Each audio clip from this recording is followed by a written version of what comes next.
Hello everyone. Unit 2 will be all about decision analysis. The discussion will be in three parts, and we are now in part 1 of Unit 2. But before we start with the core of the discussion, please get your calculators ready because we will have considerable computations to do. Now, let us have a brief introduction to the module. We have learned from Unit 1 about the decision-making process, which is part of the broader problem-solving process. Decision-making may be done either under conditions of certainty, uncertainty, and risk. Let us now contrast the three conditions and know how they differ among each other. First is decision-making under certainty. This occurs when the manager or the decision maker knows 100% about all the alternatives and their outcomes. For example, if you invest in 100,000 Singapore dollars worth of Singapore bonds, which promise to pay you 5% per year, you know for sure with 100% certainty that you will be able to earn 5,000 Singapore dollars in interest in 1 year. However, it is rare for companies to hire managers to make decisions that have 100% sure outcomes.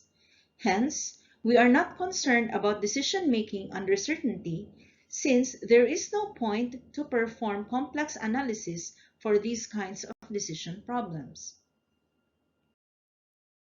Second is decision-making under risk. This happens when a single action has different potential outcomes and the relative probability of each outcome is known. For example, a manager is deciding whether or not to produce a particular product. Based on his past experience, he determines that the product will be successful 80% of the time while being unsuccessful 20% of the time.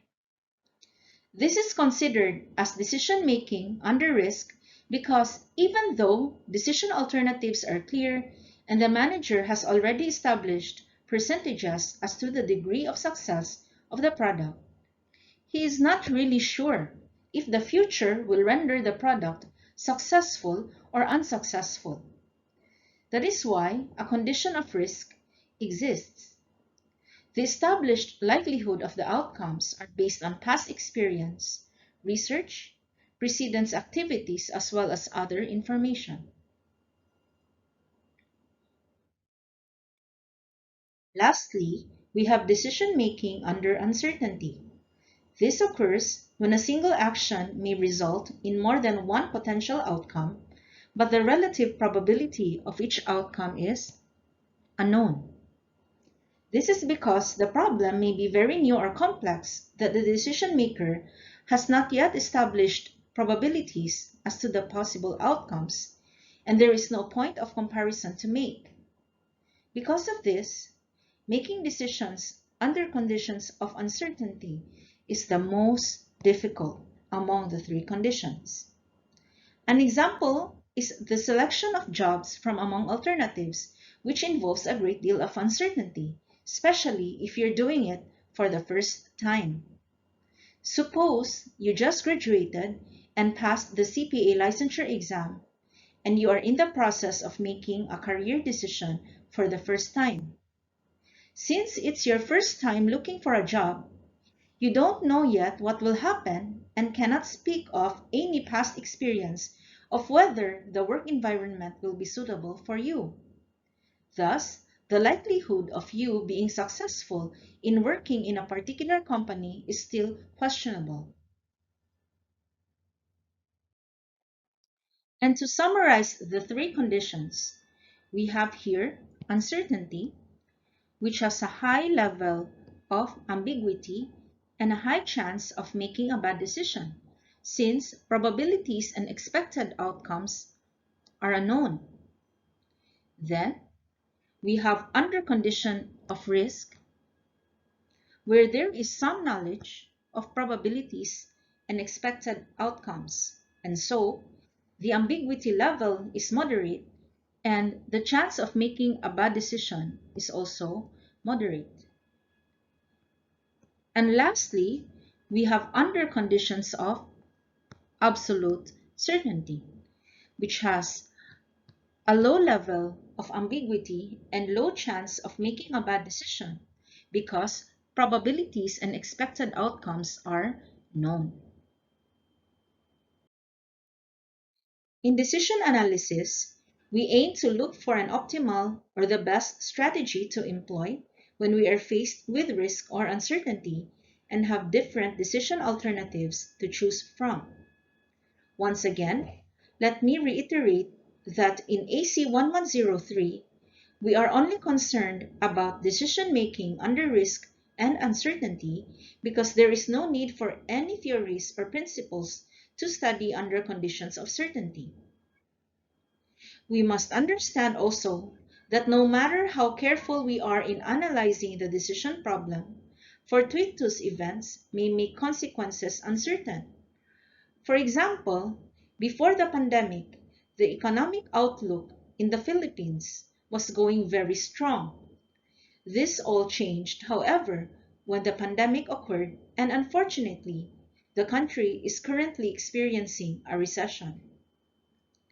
Risk is expressed in terms of probabilities that favorable or unfavorable consequences may occur, and risk happens directly because of the uncertainty attached with the final outcome.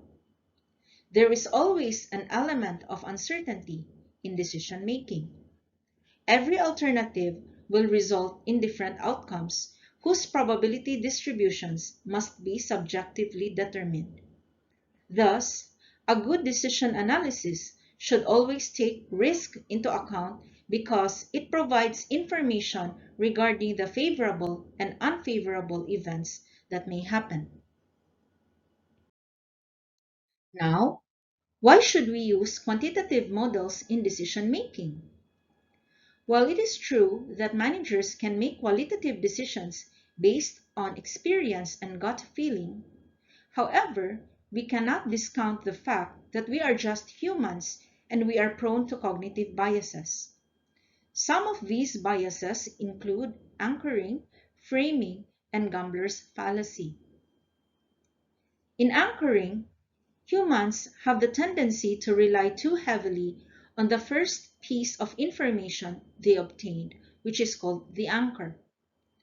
After setting the anchor, decisions are then made by adjusting around the anchor, even though it doesn't make sense.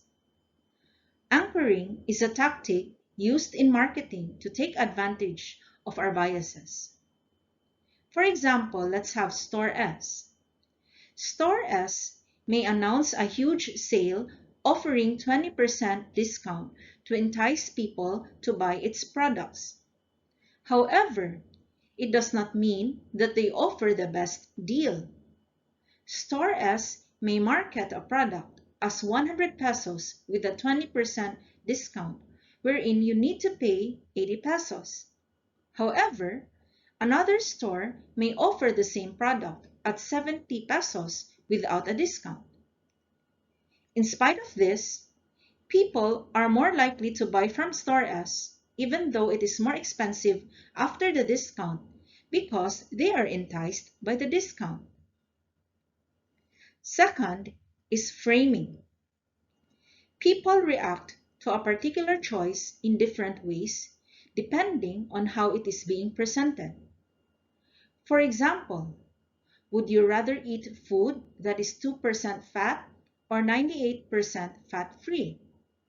Even though both are the same, most people would choose to eat food that is 98% fat-free rather than 2% fat. Last is gambler's fallacy. This is the tendency to think that future probabilities are altered by past events, when in fact they are independent. For example, you lost in a bet 5 times in a row. You may think that you surely would win the 6th time you will make a bet, since you're already due to win. However, that is not the case. These are very interesting concepts to learn. If you like to pursue this line of study, do consider taking up behavioral economics.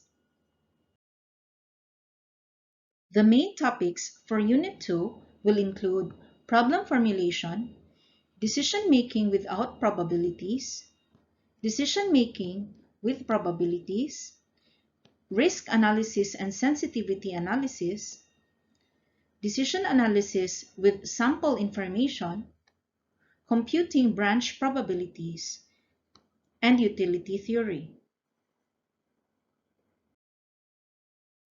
In problem formulation, we should be able to identify decision alternatives, states of nature, and resulting payoffs. For example, if you are deciding what to do during the weekend and you are considering whether to go to the mall or stay at home, these are decision alternatives, or the different possible strategies that you, as the decision maker, can employ as they are under your control. Next, we have the states of nature, which refer to future events not under the control of the decision maker which may occur. In the same example, the states of nature may be weather conditions, whether it is sunny, fair, or rainy. They should be defined in such a way, making them mutually exclusive and collectively exhaustive.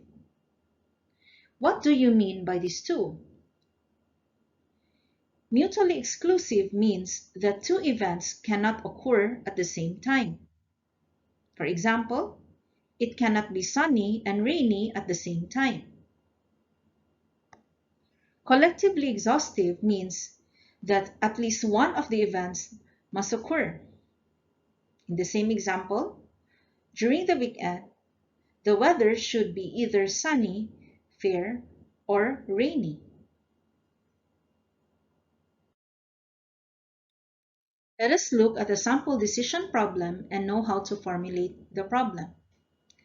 Pittsburgh Development Corporation, or PDC for short, purchased land that will be the site of a new luxury condominium complex. PDC commissioned preliminary architectural drawings for 3 different projects, one with 30, one with 60, and one with 90 condominiums. The financial success of the project depends upon the size of the condominium complex and the chance event concerning the demand for the condominiums. The statement of the PDC decision problem is to select the size of the new complex that will lead to the largest profit given the uncertainty concerning the demand for the condominiums. First, we need to construct the statement of the problem, or the objective. This is to maximize profit. Now, how will we maximize profit? We should choose among the decision alternatives, which is the size of the condominium complex to build. Would we build a small complex with 30 condominiums, a medium complex with 60 condominiums, or a large complex with 90 condominiums? Let us name it D1, build small complex, D2, build medium complex, and D3, build large complex. Since the decision maker is the one deciding which size condominium to build, decision alternatives are also known as the controllable inputs. Next, we need to know what are the states of nature, or the uncontrollable inputs. The previous slide states that financial success of the project depends upon the size of the condominium complex and the chance event concerning the demand for the condominiums. The demand is something we cannot directly control, and it may either be strong or weak. Attaching figures or probabilities to the states of nature will depend on the company's experience and best estimates. For the PDC problem, let S1 be demand is strong and let S2 be demand is weak. What is the sequence of events? First, PDC should choose among the decision alternatives of whether to build the small, medium, or large complex. After completing the complex and trying to sell the condominiums, PDC will then know whether the demand is strong or weak. The outcome will depend on which condominium size is built by PDC and the demand.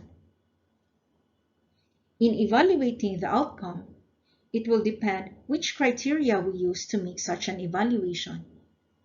In business, we usually relate it to financial aspects, so either maximum profit or minimum cost. In the PDC problem, the best decision is the alternative that will enable PDC to achieve the maximum profit. To visually show the relationships between the decision alternatives, chance events, and consequences, we can construct an influence diagram. It is also known as relevance diagram, decision diagram, or decision network. Different shapes represent different nodes. Squares or rectangles depict decision nodes. Circles or ovals depict chance nodes. Diamonds depict consequence or utility nodes. And lines or arcs connecting the nodes show the direction of influence. This is the influence diagram of the sample decision problem we have regarding PDC. The decision alternatives of whether to build a small, medium, or large complex are depicted in a rectangle, a decision node. The states of nature of whether the demand would be strong or weak are depicted in a circle, a chance node. Profit is then depicted in a diamond, which is a consequence or utility node. Arrows then combine the decision alternatives and states of nature leading to the profit outcome. The combination of a decision alternative and a state of nature is called a payoff, and payoffs can be expressed in terms of profit, cost, time, distance, or any other appropriate measure.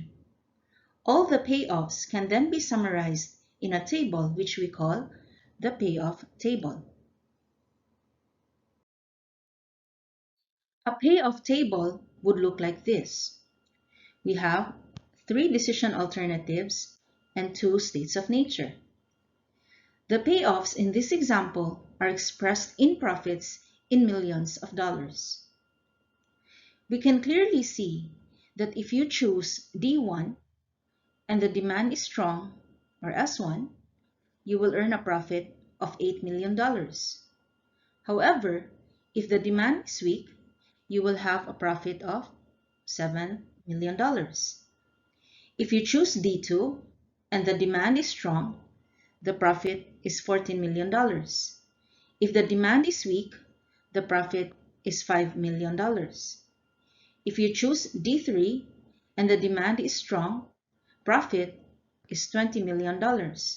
But if the demand is weak, you will incur a loss of $9 million. It is a loss since there is a negative sign here. Ideally, if the demand is strong, it is better to build the large complex or choose D3 because you will get the highest profit between 8, 14, and 20 million. If the demand is weak, it is better to build the small complex or choose D1 since 7 million is greater than 5 million and 9 million loss. However, the problem is uncertainty. You won't know what the demand will be until after you build the condominium complex. This is where decision analysis comes in, helping us make decisions in spite of the risks and uncertainties surrounding the situation. There are 2 main approaches to decision analysis. First, we don't have knowledge of the probabilities of each outcome, and therefore we don't attach any probabilities to the outcomes. Second is if we can attach probabilities to each outcome.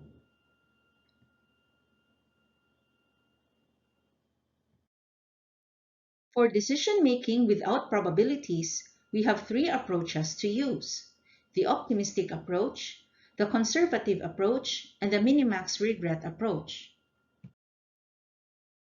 The first approach is called the optimistic approach.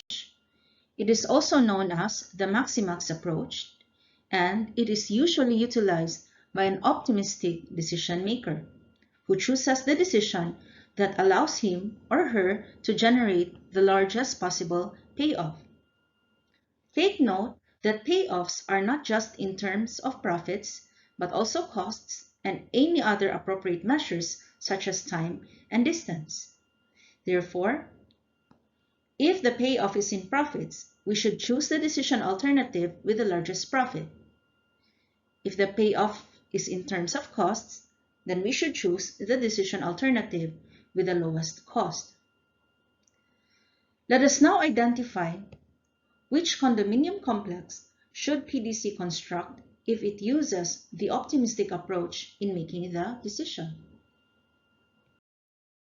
It is very easy to use the optimistic approach to make a decision. All we have to do is to choose the decision that has the largest single value in the payoff table. So in the table, we have 6 numbers in terms of profits, and these are 8, 14, 20, 7, 5, and -9.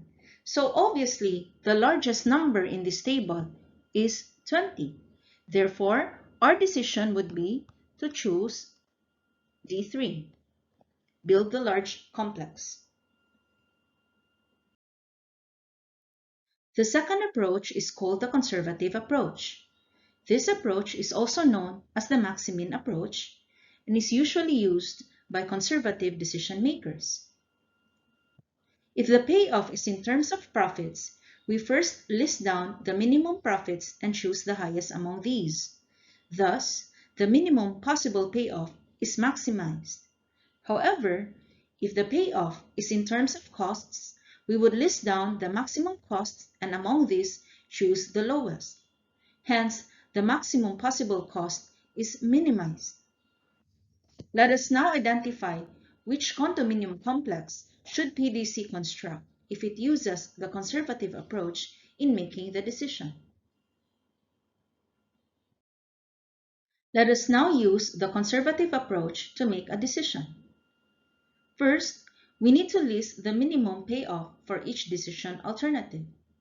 The numbers are in terms of profit, so we will pick the lowest profit from each alternative. So for alternative D1, let us encircle 7 because 7 is less than 8. For D2, we will encircle 5 since 5 is less than 14. And for D3, we will encircle -9 because -9 is less than 20. So we have here D1, 7, D2, 5, and D3, -9. Now let's go to the second step. The second step is to choose the maximum among these minimum payoffs. Among these 3 numbers, 7 is the highest. So, according to the conservative approach, PDC should choose alternative D1, build the small complex. The third approach is called the minimax regret approach.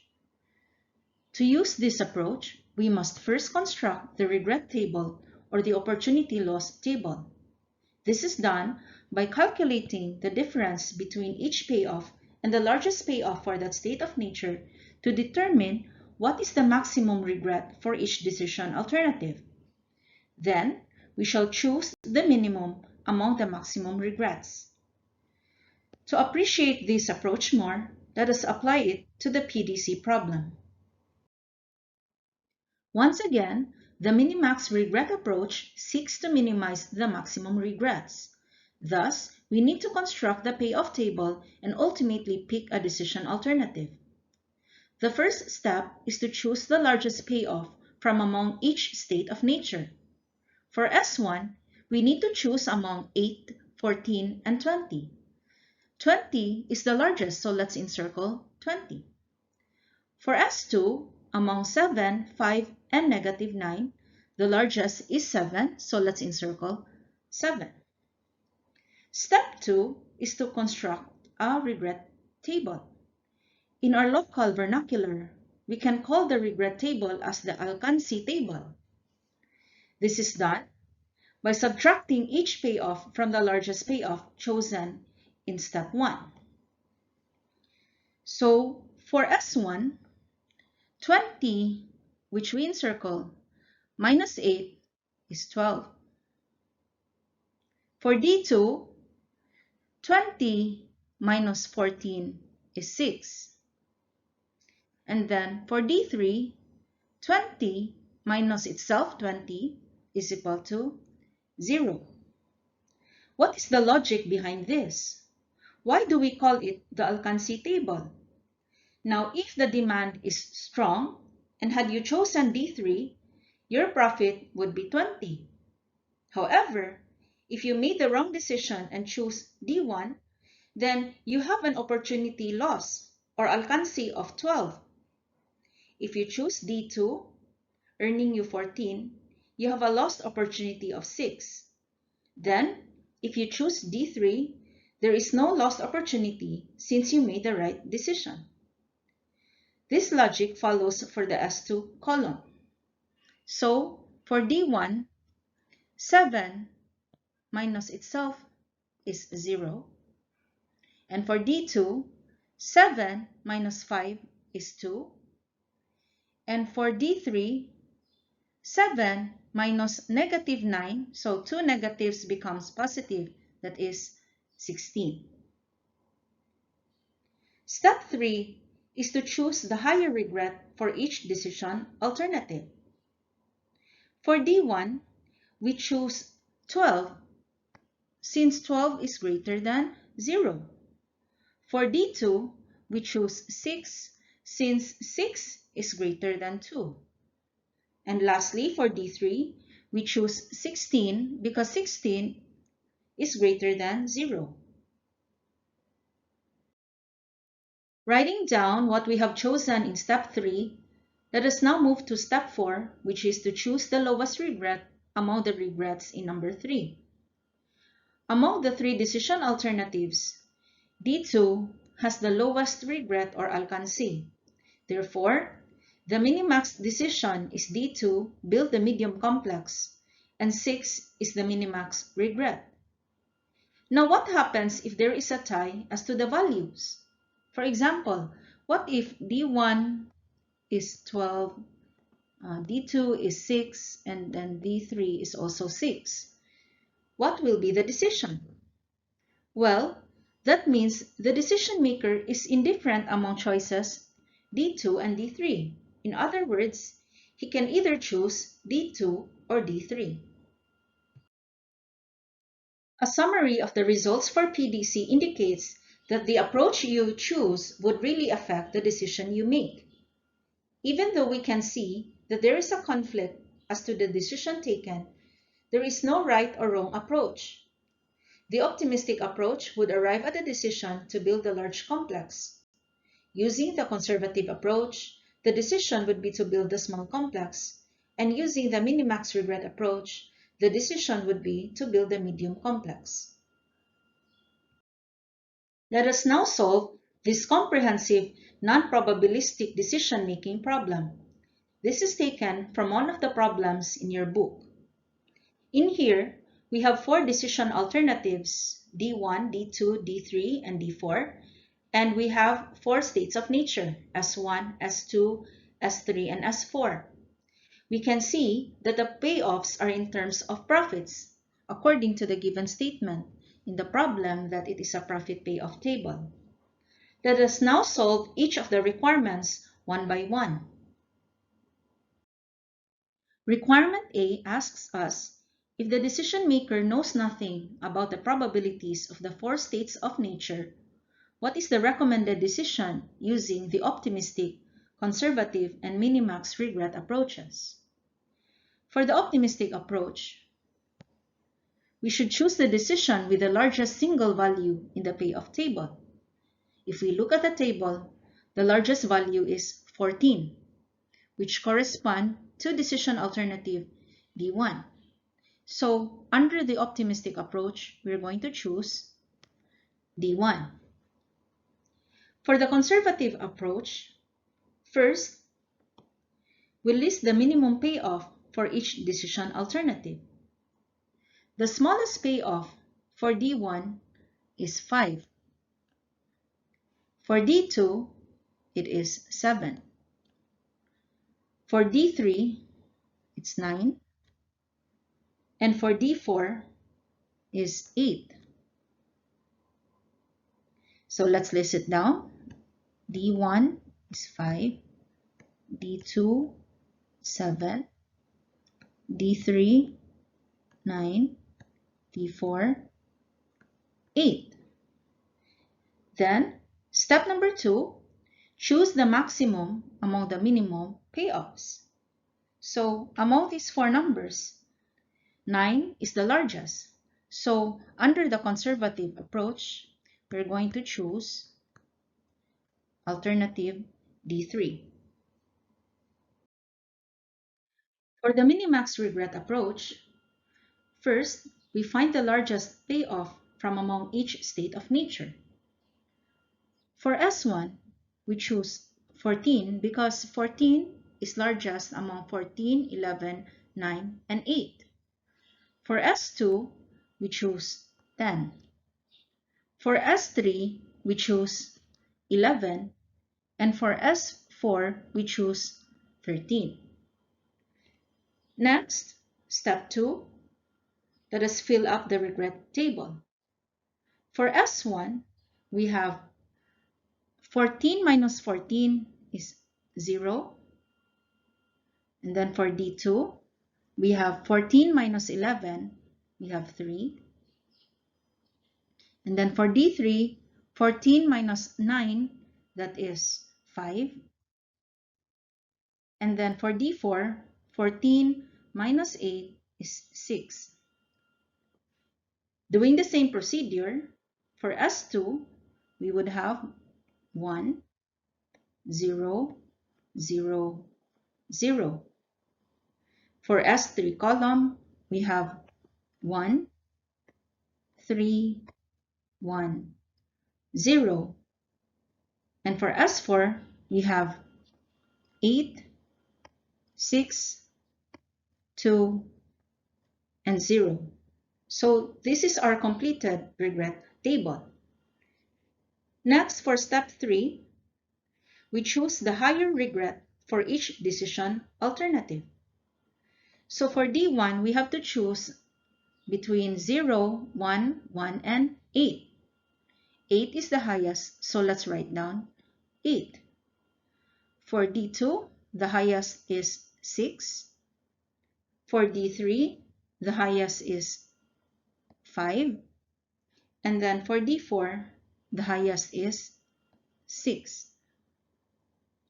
Last step, we choose the lowest among 8, 6, 5, and 6. The lowest number is 5, corresponding to decision alternative D3. Therefore, using the minimax regret approach, we're going to choose D3. For requirement B, it asks us, which approach do you prefer? Explain. Is establishing the most appropriate approach before analyzing the problem important for the decision maker? Explain. As mentioned earlier, there is no right or wrong answer. There is no correct approach. There is no incorrect approach. So the decision of which approach to use really depends on the decision maker. The decision maker should already choose which method he or she wants to use before even scrutinizing the problem. For requirement C, we assume that the payoffs are in terms of cost and not profit. My suggestion would be to put a negative sign to all the numbers in the table, since these are all costs. That way, we will less likely be confused. For the optimistic approach, we're going to choose the decision with the largest single value in the payoff table. The largest single value in the table is -5, which corresponds to decision alternative D1. So, under the optimistic approach, we're going to choose D1. For the conservative approach, let's list the minimum payoff for each decision alternative. The smallest payoff for D1 is -14. For D2 is -11. For D3 is -11. And for D4 is -13. So let's write it down. D1, -14. D2, -11. D3, -11. And D4, -13. So we're going to choose the maximum among these minimum payoffs. So the maximum is -11, which correspond to D2 and D3, which means that the decision maker would be indifferent between choices D2 and D3. So for this approach, we may choose either D2 or D3. For the minimax regret approach, we find the largest payoff from among each state of nature. That is step number 1. For S1, we choose -8. For S2, we choose -9. For S3, we choose -8. And for S4, we choose -5. Step 2, let us fill up the regret table. For S1 column, -8 minus -14, two negatives become positive. So that would be -8 plus 14, which is 6. Next, -8 minus -11 is 3. For D3, -8 minus -9 is 1. And for D4, -8 minus -8 or itself is 0. Let us follow the same procedure for the other states of nature. So for S2 column, we have 0, 1, 1, 1. For S3, we have 2, 0, 2, 3. And then for S4, we have 0, 2, 6, and 8. Now for step 3, we choose the higher regret for each decision alternative. So for D1, we choose among 6, 0, 2, and 0. So the largest is 6. For D2, the highest number is 3. For D3, 6. And for D4, 8. For the last step, we choose the lowest among 6, 3, 6, and 8. The lowest number is 3, which correspond to decision alternative D2. Therefore, using the minimax regret approach, we're going to choose alternative D2. That is the end of part 1. Please take a few moments to stretch for a bit before proceeding to part 2. When you're ready, please watch part 2 of Unit 2, Decision Analysis.